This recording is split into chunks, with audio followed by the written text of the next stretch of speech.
Donc, et bah c'est parti.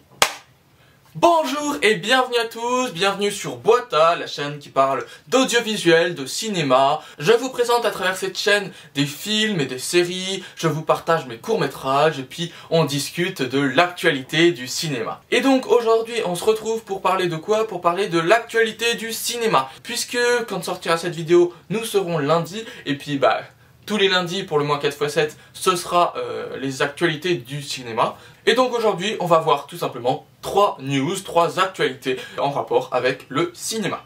Allez, on commence tout de suite par la première actualité, à savoir Disney et Scarlett Johansson. Alors, qu'est-ce que c'est que cette actualité? En fait, vous l'avez peut-être déjà entendu, mais Scarlett Johansson a attaqué Disney au tribunal, puisque Disney avait en fait diffusé Black Widow, donc dans lequel joue Scarlett Johansson. Scarlett Johansson joue Natasha Romanoff dans Black Widow et dans tous les autres Avengers et tout. Et donc Disney avait diffusé Black Widow à la fois au cinéma et à la fois sur sa plateforme Disney+. Black Widow qui, je le rappelle, est sorti le 7 juillet 2021, donc ça a lieu pendant l'été.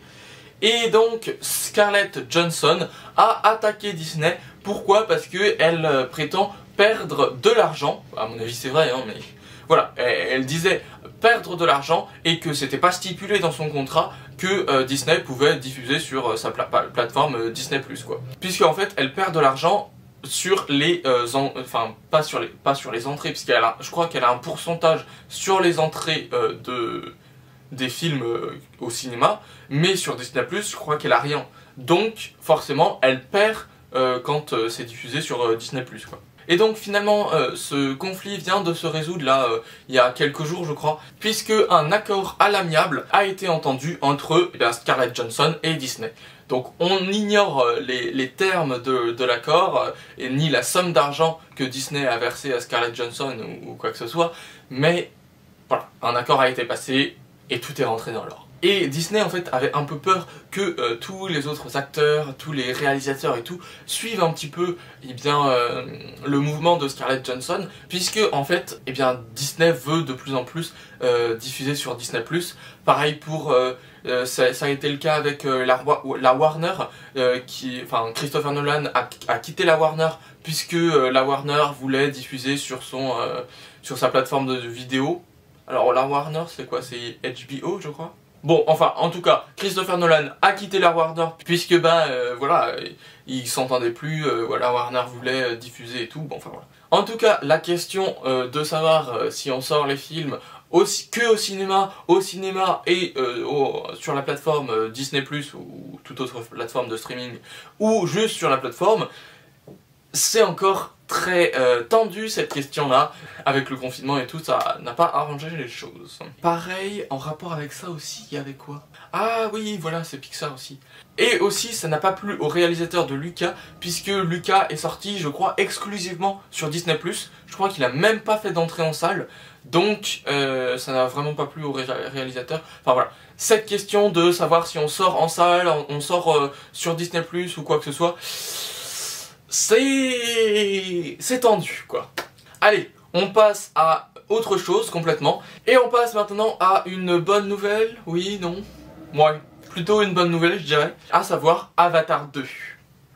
Alors, Avatar 2, donc moi personnellement je l'attends mais avec impatience, une impatience débordante. Juste avant je voulais vous parler un petit peu d'Avatar, je voulais juste vous dire que en fait Avatar 1 a redépassé Avengers Endgame au box-office. J'en avais déjà parlé dans une vidéo que j'avais fait avant, je sais plus laquelle c'était mais enfin bon. Et donc Avatar 1 est repassé au box-office mondial, enfin le plus gros box-office, devant Avengers Endgame. Pourquoi ça? Parce qu'il a été en fait rediffusé en Chine et donc il a gagné un petit peu plus d'entrées. Avatar est redevenu le film ayant le plus gros box-office. Quand même tu te dis c'est fou, hein.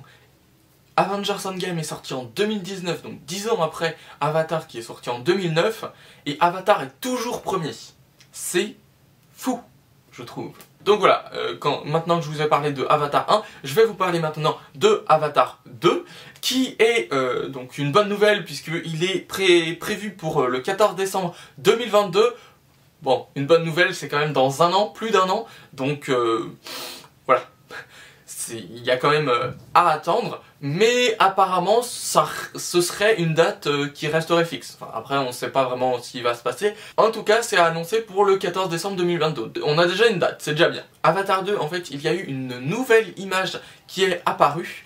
Je vous la mettrai peut-être là. Enfin voilà, il y a plein d'images qui commencent à arriver, plein de visuels qui commencent à arriver sur Avatar 2, des visuels officiels, hein. Donc on commence à avoir déjà une bribe de scénario et de... Enfin voilà, on sait déjà un petit peu à quoi s'attendre dans le deuxième Avatar. Donc déjà, dans Avatar 2, on va se concentrer un peu plus sur la famille que vont créer Jake Sully et Neytiri. Et je crois qu'ils vont avoir des enfants aussi et tout.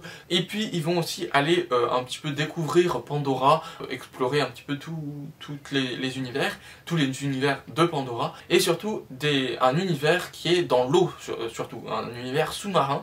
Et alors, j'ai vu un résumé pour Avatar 2, est-ce qu'il est officiel? Est-ce qu'il n'est pas vraiment encore officiel? Je ne sais pas, il va peut-être encore changer, je ne sais pas, mais en tout cas, je vous le lis, hein. Donc, en fait, Jake Sully et Neytiri ont formé une famille, donc ça c'est ce que je vous ai expliqué, et font tout pour rester aussi soudés que possible. Ils sont cependant contraints de quitter leur foyer et d'explorer les différentes régions encore mystérieuses de Pandora. Lorsqu'une ancienne menace refait surface, Jake va devoir mener une guerre difficile contre les humains. Donc voilà, est-ce que c'est le résumé officiel? Je ne sais pas. Pourquoi est-ce qu'ils vont être obligés de quitter leur foyer? On ne sait pas non plus. Une menace qui refait surface, une ancienne menace, alors à mon avis ce sera les humains. Comment est-ce que ils vont, voilà, est-ce que les humains vont réarriver avec des bateaux, des vaisseaux? Je ne sais pas. Déjà ça a l'air sympa là, comme ça. Hein, déjà l'eau et tout, déjà les visuels, je pense que je vous les mettrai là, je vous les ai peut-être déjà mis. Déjà les visuels, ils ont l'air plutôt jolis. On passe à la troisième et dernière... J'allais dire anecdote, mais c'est pas du tout anecdote. Allez, on passe à la troisième et dernière actualité, la troisième news, à savoir, je vais parler de Squid Game. Donc là, c'est une série Netflix, Squid Game, qui est sortie le 17 septembre, et elle a été réalisée par, alors, vous m'en voudrez pas pour l'accent, hein, Dong Hyuk Hwang.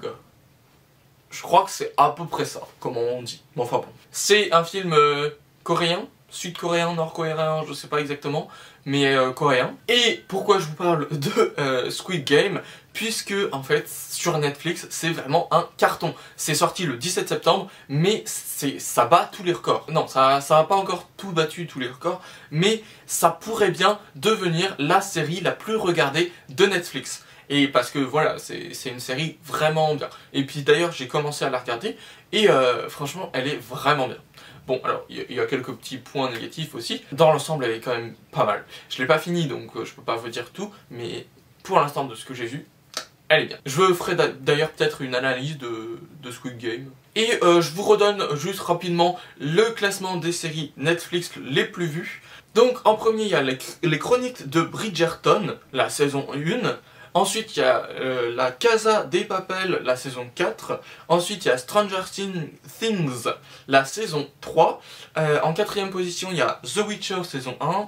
Et en cinquième position, il y a la saison 2 de 13 Reasons Why. Donc, Squid Game n'est pas encore dans le top 5 des meilleures, des séries les plus vues. Mais ça pourrait bien le devenir assez vite, en fait, puisque...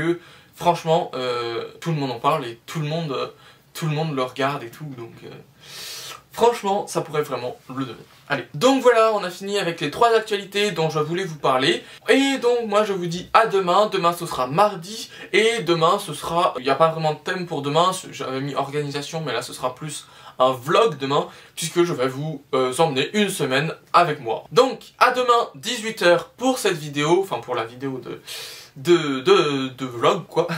Et donc maintenant c'est l'heure de s'abonner puisque ça me fera énormément plaisir, allez-y. Et puis si vous voulez aller regarder d'autres vidéos, vous avez le droit, vous pouvez aller regarder par exemple la vidéo qui est conseillée juste là, ou même ma dernière vidéo juste là. Et donc moi je vous dis à plus pour une nouvelle vidéo, à demain 18 h.